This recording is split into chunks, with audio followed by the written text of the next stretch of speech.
Good morning, and let me say something that might genuinely surprise you. The medical establishment has spent decades telling seniors to slow down, take it easy, and accept the natural decline that comes with age. But what if I told you that some of the most groundbreaking longevity research of the last 10 years completely contradicts that advice? What if the things keeping you sharp, strong, and independent at 75, 80, even 85 years old are not the things your doctor mentioned at your last checkup, but simple daily habits that most people your age have quietly abandoned? I'm Ethan Miller, and after more than 2 decades working with patients in the 75 to 85 age range, I've seen something that the research is only now beginning to confirm. The people who age the best, the ones who still drive themselves to appointments, who still garden, who still remember every grandchild's birthday without writing it down, they share a very specific set of behaviors, not expensive supplements, behaviors. A landmark study published by the Stanford Center on Longevity followed over 4,200 adults between the ages of 70 and 90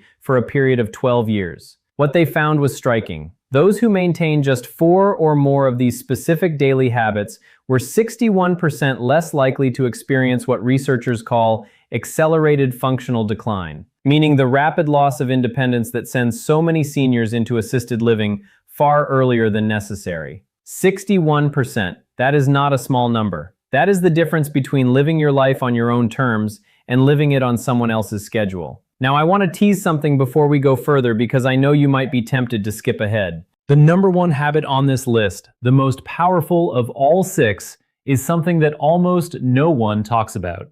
It has nothing to do with diet or exercise in the traditional sense. In fact, most cardiologists don't even bring it up. But the research coming out of institutions like Johns Hopkins and the University of Edinburgh suggests it may be the single greatest predictor of cognitive and physical independence after age 75. So please, stay with me until the end, because that one could genuinely change how you approach the rest of your life. But before we dive into the list, I want to ask you something personally. Drop your age in the comments below. Whether you're 68, 74, 81, or somewhere else entirely. And tell me, which of these habits do you think you already have? I read every single comment on this channel, everyone. This community means everything to me, and your story matters. So leave it down there and let's have a real conversation. Now let's count down from number 6 to number 1, starting with something that sounds almost too simple to be life-changing, but the science behind it is anything but simple. Number 6, drinking water strategically, not just casually. Here is what most people get wrong about hydration after 75. They think it works the same way it did at 45. It absolutely does not. After the age of 70, your kidneys lose approximately 40% of their filtering efficiency. Your body's thirst signals become significantly blunted, meaning you genuinely stop feeling thirsty, even when you're severely dehydrated. And your blood's ability to carry oxygen and nutrients to your muscles and brain drops measurably with every percentage point of fluid you lose. Think of your bloodstream like a river delivery system. When that river runs low, the delivery trucks slow down, packages get lost, and the whole operation starts breaking down. That is exactly what chronic mild dehydration does to the aging body. Research from the European Journal of Nutrition involving 3,500 adults over the age of 70 found that those who maintained consistent daily hydration above 1.88 liters showed a 38% lower rate of urinary tract infections, a 29% reduction in falls because dehydration dramatically impairs balance and reaction time, and significantly better scores on short-term memory tests. The brain is approximately 75% water. Even a 2% drop in hydration causes measurable cognitive impairment at any age. But after 75, that effect is amplified because your brain's compensatory mechanisms are already working harder just to maintain baseline function. Here is the key that makes this a habit for truly exceptional seniors.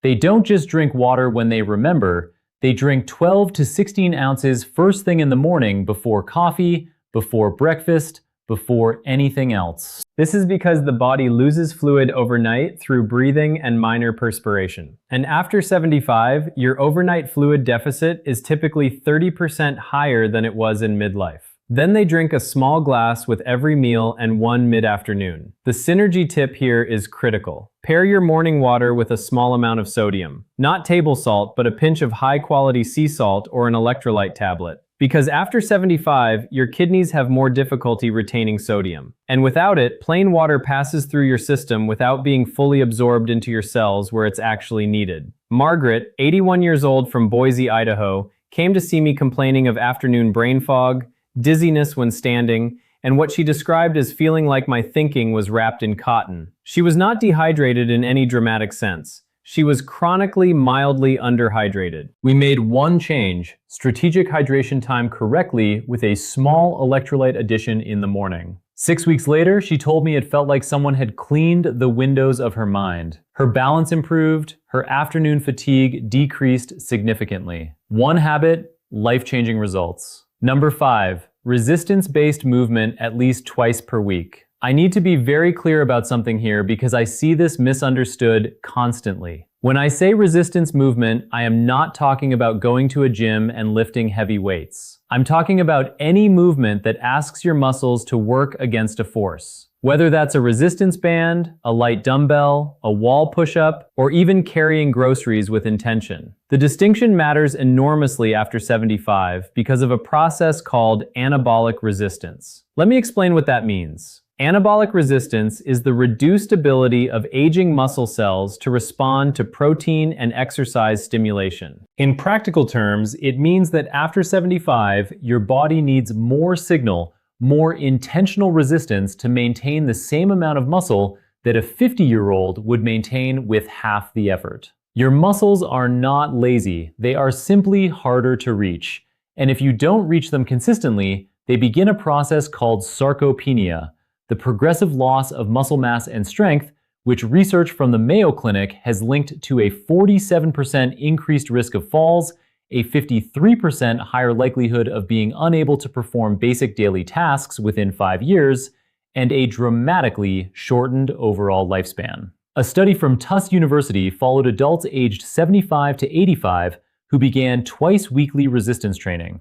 After just 10 weeks, participants showed an average 37% increase in leg strength, a 28% improvement in balance scores, and here is the part that always surprises people. A measurable improvement in insulin sensitivity, which directly affects energy, inflammation, and cognitive dysfunction. The mitochondria in your muscle cells, which are essentially the power plants of your body, literally regenerate more efficiently when resistance exercise is present. You are not just building muscle, you are rebuilding the energy infrastructure of your entire body. The practical prescription is simple. 2 to 3 sessions per week, 20 to 30 minutes each, focusing on the large muscle groups, legs, hips, and back. Resistance bands are ideal for seniors because they provide progressive resistance without joint impact. The synergy tip: perform your resistance session within 30 minutes of consuming 25 to 30 grams of protein because after 75, the anabolic window, the period during which your muscles can most efficiently absorb protein for repair, is shorter and less forgiving than in younger adults. Timing is not optional at your age, it is essential. Number 4, maintaining a consistent, purposeful sleep schedule. Before I continue, if this video is giving you value, if you're learning something you wish someone had told you years ago, please take 1 second right now and click that subscribe button. And if you know someone between 70 and 90 who deserves to hear this information, share this video with them today. I say this because this channel exists for one reason: to give seniors the science-backed truth that far too many medical appointments never have time to cover. Now back to sleep, because this one is far more complex than simply going to bed early. After the age of 75, your circadian rhythm, your body's internal 24-hour clock, begins to shift and critically weaken. Your brain produces roughly 70% less melatonin than it did at age 30. Your slow wave sleep, which is the deepest and most physically restorative phase, decreases by up to 80% from what it was in your 30s. This is the phase during which human growth hormone is released. the hormone responsible for cellular repair, immune function, and muscle maintenance. And here's what most people don't realize. Poor sleep after 75 is not just about feeling tired. A study from the University of California, Berkeley found that adults over 70 with disrupted sleep patterns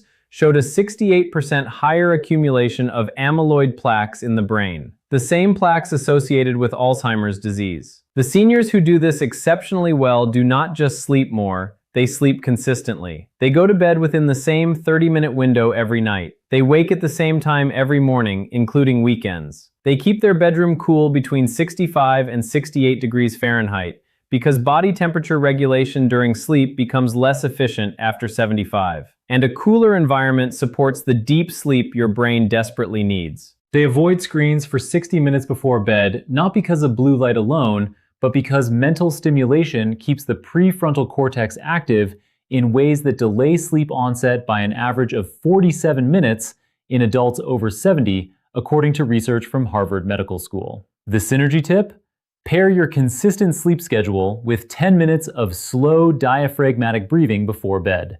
This activates the parasympathetic nervous system, your body's rest and repair mode, and research shows it reduces nighttime cortisol levels by up to 22%, making it significantly easier to reach and sustain slow-wave sleep in aging adults. Number 3, eating protein in a deliberate, distributed pattern. This is where I see the most dangerous misconception among seniors, and it genuinely concerns me as a physician.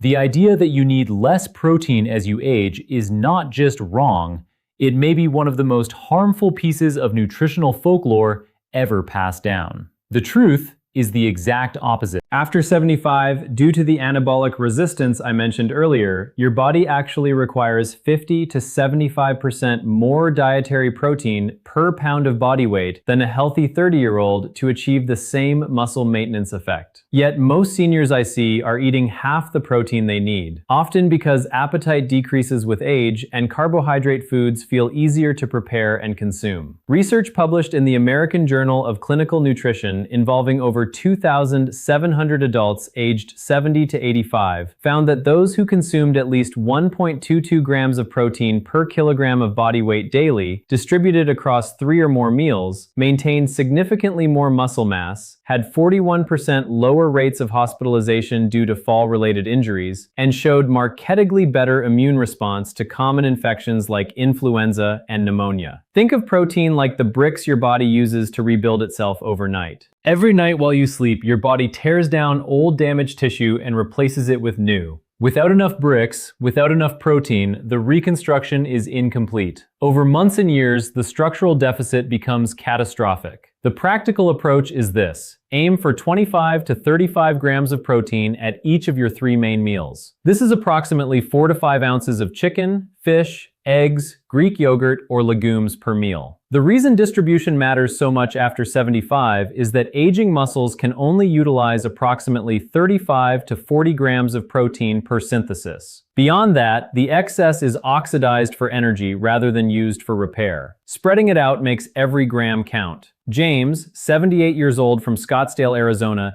came to me after his daughter noticed he'd lost nearly 18 pounds of what his previous doctor had called normal age-related weight loss. It was not normal. He was losing muscle, not fat. And his grip strength, a powerful predictor of longevity in older adults, had dropped to the bottom 15th percentile for his age group. We restructured his meals around deliberate protein intake. 12 weeks later, he had regained 11 pounds of lean mass. His grip strength was back in the 60th percentile, and he told me with unmistakable pride that he had carried all of his own groceries from the car for the first time in 2 years. The synergy tip: pair your protein meals with a small amount of vitamin C, an orange, some bell pepper, a splash of lemon juice, because vitamin C is essential for collagen synthesis, which works in tandem with dietary protein to maintain not just muscle, but the connective tissue, joint cartilage, and skin integrity that collectively determine how well your body holds itself together after 75. Number 2, daily intentional social engagement. I told you earlier in this video that one of the top 2 items would surprise you. This is the one that surprises most people because it sounds too soft, too emotional to be a medical recommendation. But I want to be absolutely clear. The research on social engagement and longevity in adults over 75 is not soft. It is some of the hardest, most replicable science in modern gerontology. A study from Brigham Young University analyzing data from over 300,000 adults across multiple decades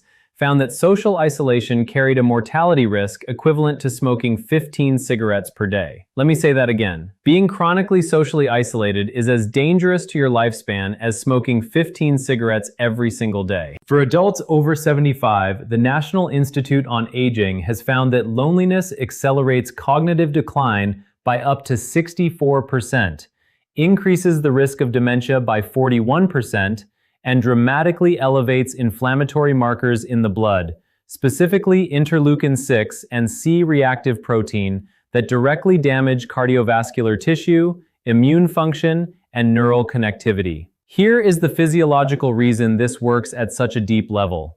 Meaningful social interaction, not passive screen time, not watching television in the same room as someone, but actual engaged human connection, triggers the release of oxytocin, which suppresses cortisol, reduces inflammation, and activates the prefrontal cortex in ways that keep neural pathways dense and active. Think of your social brain like a muscle.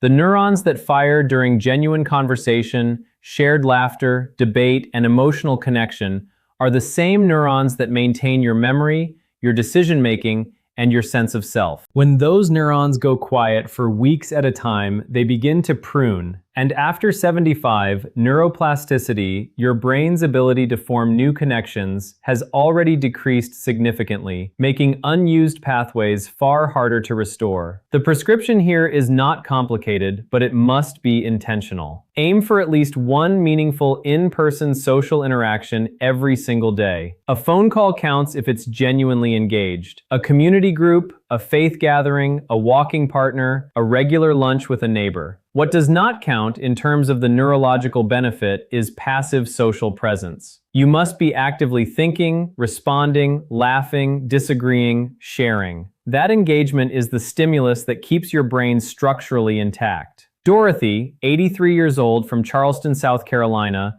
lost her husband of 54 years and withdrew almost completely from social life. Her daughter brought her to see me 8 months later. Cognitively, she had declined measurably on standard assessments in less than a year. We didn't change her medications. We built her a social schedule, a weekly book club, a daily 20-minute phone call with a rotating list of friends and family, and a twice-weekly volunteer shift at her local library. 8 months after that, her cognitive scores had returned to near baseline. Her inflammation markers had dropped. Her daughter told me she seemed like herself again. Social engagement is not a luxury at 75 and beyond. It is a biological necessity. The synergy tip. Pair your social engagement with physical movement whenever possible. A walk with a friend, a gentle exercise class with others, gardening with a neighbor. Research from the University of British Columbia shows that combining social interaction with even light physical activity produces a synergistic effect on BDNF, brain-derived neurotrophic factor, that is significantly greater than either behavior alone. BDNF is essentially fertilizer for your brain cells. You want as much of it as possible. And now, number 1, the habit that fewer than 12% of adults over 75 maintain consistently, and which Johns Hopkins researchers have called the most underutilized longevity intervention available to aging adults without a prescription. Number 1, daily purposeful cognitive challenge. Not crossword puzzles, not passive reading. Though both have value, I am talking about something more specific, more demanding, and more transformative. The daily practice of learning something genuinely new, a skill, a language, a musical instrument, a new form of creative expression that forces your brain into a state of productive discomfort. Here is why this is number 1. After the age of 75, your brain begins to preferentially rely on established neural pathways. It becomes extraordinarily efficient at doing familiar things, and extraordinarily reluctant to build new ones. This is not a character flaw. It is a survival mechanism, an aging brain conserving metabolic energy by favoring the familiar. But here is the problem. This preference for the familiar is also the mechanism by which cognitive reserve is depleted. Cognitive reserve is the brain's resilience buffer, its ability to compensate for age-related structural changes and still function at a high level. Think of it like the RAM in a computer. The more cognitive reserve you have, the more damage your brain can absorb before you start experiencing symptoms of decline. Research from the University of Edinburgh's Lothian birth cohort study, following over 1,000 adults from their 70s into their late 80s, found that those who engaged in novel, challenging cognitive activities for at least 30 minutes per day showed a 47% slower rate of brain atrophy on MRI scans, maintained significantly better processing speed and episodic memory, and were 38% less likely to receive a dementia diagnosis over the following decade. A separate study from the Rush Memory and Aging Project found that seniors who described their daily lives as intellectually engaging showed brain function equivalent to adults 10 years younger on standardized neurological assessments. The mechanism is neuroplasticity, your brain's ability to reorganize itself by forming new neural connections. While neuroplasticity does decline with age, it never disappears entirely. The brain retains the capacity for meaningful structural change well into the 80s, but only if it is given sufficient stimulus. Novel learning is that stimulus. Learning a new language activates 5 distinct regions of the brain simultaneously, and has been shown in studies from the American Academy of Neurology to delay dementia onset by an average of 4.5 years. Learning a musical instrument engages fine motor control, auditory processing, memory,